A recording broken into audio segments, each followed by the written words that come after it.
Hello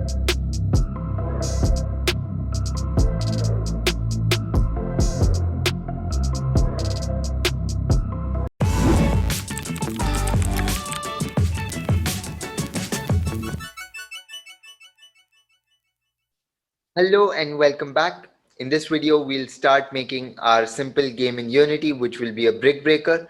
I hope you enjoyed the demo at the beginning of the video. That is exactly what we'll be making. In this video, I want to build a structure for the project, get some assets downloaded from the internet and import them in our Unity project. So basic things like that. So let's dive right in. So here I have a blank Unity project open, and there are some folders that I want to create here. The first folder is something called sprites. So I'm going to name the folder sprites. So let me explain what sprites are. In my 2D game, what I'm going to do is I'm going to be importing images. So these images that I import, the raw images themselves, are called sprites. Those are what I'll be putting in this folder. Next, I have a folder called scripts, which will contain all of my code files, and I'm going to be doing C# code for Unity. So I'll put that in scripts. And I also want something called prefabs. Let's understand prefabs later, but I want that folder here so that I can put some stuff in there as well. Now, the first thing I need is things to put in my sprite. So I need the actual images for my game. What I did is I went online, and Kenny is a really good place for game assets, and you can use these assets in your personal or professional games. So head over here, hit the download button and extract the files from there. Another site that I really like for my assets is opengameart.org. So I went there and I looked for this thing, which is 18 gradient skies. This will provide good backgrounds for my game, and one of my games on the Play Store also uses backgrounds from this package itself. So I'll put the link in the description. You can download from there. I've already extracted the files here. So I've got my 18 gradient skies here, and you can choose any of them that you like in terms of the color. Let me just choose something like this, and I'm going to drag drop it onto my sprites folder. The next thing that I'm going to use is from the puzzle pack. I will need PNG and balls. So I think I'll just go with something like gray, and let me drag drop one of these onto my sprites folder again.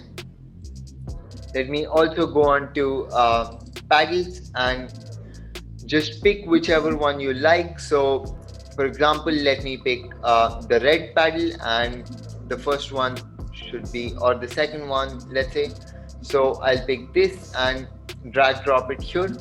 I will also need something for my bricks. So for that, let me go on to tiles, and I could choose, let's say, pink. In the actual one, I think I've used the green ones.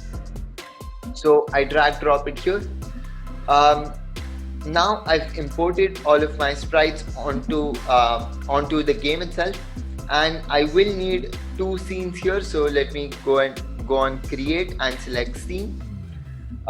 Scene is basically a kind of screen that I want. So I'll have two screens. One will be a menu screen and another one will be the game screen.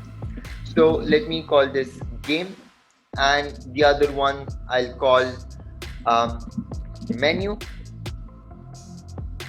So these are made, and I'm going to head over to the game scene now. It's empty right now. So what I can do is from my sprites folder, I can drag drop this right here.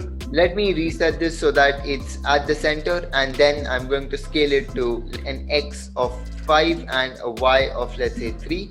So once that's done, let me rename this to background, and I can also drag drop my paddle here. So for my paddle, let me make the X as -5 and the Y as minus 4 actually. and I'm going to scale it down to, let's say, 0.3, 0.3. That size looks fine. And let me also drag drop my ball. One thing that I would want to do is I would want to move my background to a Z of 1, so that makes sure that my background is behind all of the other images that I'm putting on here. So let me rename this to title, and rename this to ball. So now let's give the ball an x of -10 and a y of 0, and let's also scale down the ball to 0.3. So at this point I think this looks fine. The next thing I need is a tile. Now let me place the tile at an x of -10 and a y of, let's say, 4, and I'll scale down the tile to 0.5 and 0.5. So once I've done that, let me rename this to tile. And now what I need is I need 3 or 4 rows of these tiles, or we can just stick to 2 rows for now. But the problem is that's going to be a lot of tiles, because I want this entire row filled with tiles, and the below that as well. So I'm not just going to hard code, or rather just drag drop all of the tiles. So what I'm going to do is, we know that I changed the size of my tile, so this is the actual size, and here I've changed the size somewhat. Let me also add a collider to this. I hope by this point you know what colliders are. They allow this tile to interact with other objects in the game. So I'm going to add a box collider 2D, and once I've done that, my game object itself is ready. And what I can do is I can go into the prefabs folder and drag this tile from here into the prefabs folder. Now what that does is it creates a game object of the tile in my project window here. And what I can do is I can just drag drop a tile here, and it will appear at the 0.5 size with a box collider. So I hope you now understood what prefabs are. They're basically just a way to store game objects that we've created.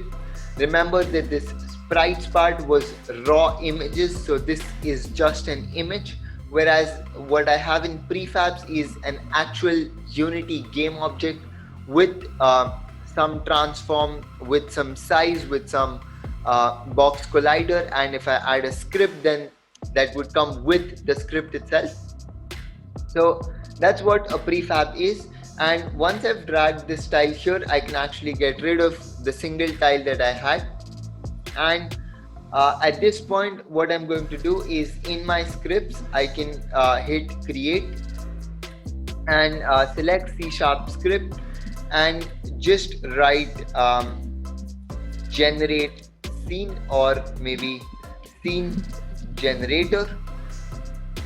And let's not write any code in this video, but what I would also like to do is I would like to create another game object here.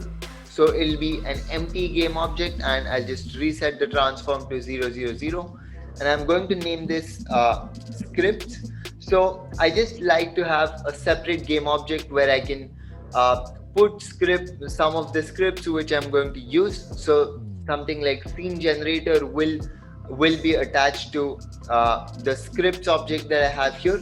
So every script that we create will be attached to an object in the scene, and that is how the script will be active in that screen. I think that's enough for this video. What we've done is we've created these game scene and menu scene. We've also created a script, although we haven't written any code, and we have found sprites for our project and imported them in our Unity project, and we've made a basic scene here. In the next video, what we'll do is we'll write the generate scene code, or the scene generator code. If you enjoyed this video and were able to follow it, don't forget to give it the thumbs up. Subscribe to my channel if you haven't already, and share this video with your friends. We've only just started. They can definitely join us in making our game. See you in the next video where we'll write code. So stay tuned for it.